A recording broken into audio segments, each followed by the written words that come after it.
Ketika saya mendapatkan tugas 10 tahun yang lalu ke Kentucky, ada hal yang sering dilakukan oleh Pentagon, yaitu simulasi currency warfare. Dilakukannya di pangkalan Akademi Militer di Kentucky ini. Benarlah, salah satunya adalah taktik perang uang atau currency warfare adalah dengan membuat dolar reset value atau dolar dimainkan nilainya. Oke, kita sekarang membicarakan tentang currency domination sebentar. Currency domination adalah kunci untuk menjadi negara berdaulat. Inilah pelajaran penting bernegara. Salah satunya, sekali lagi, informasi ini juga akan membuat rupiah menjadi kuat. Kembali ke pelajaran sejarah sebentar. Kita semua masih ingat di tahun 97-98 itu ada serangan ekonomi hitman kepada pemerintahan Soeharto, menyerang rupiah dari 2.700-an ke 15 ribuan dalam waktu 6 bulan. Indonesia rontok ketika itu. Krisis moneter, lalu krisis pemerintahan. Rezim otoritarian Soeharto terjungkal. Inilah hal yang dilakukan di pangkalan Kentucky, tempat simulasi currency warfare dilakukan.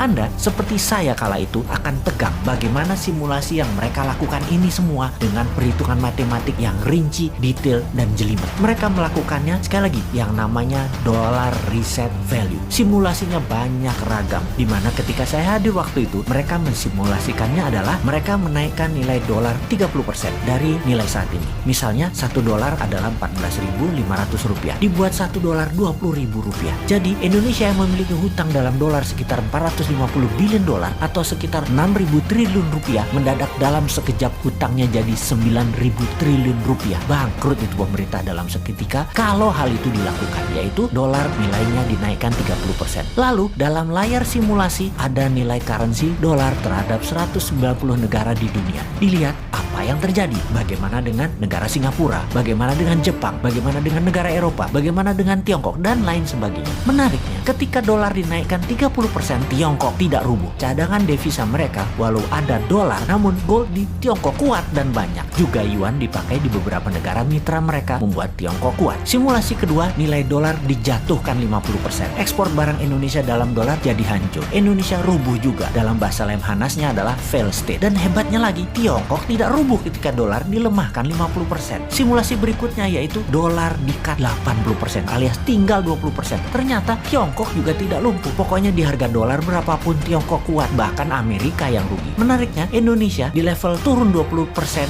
sudah paria, di level 30% atau 40% bahkan lumpuh negaranya, dan di level 50% fail state, negara gagal. Dan benar deh, dibawa ke harga dolar menjadi 18.000 aja dalam seketika.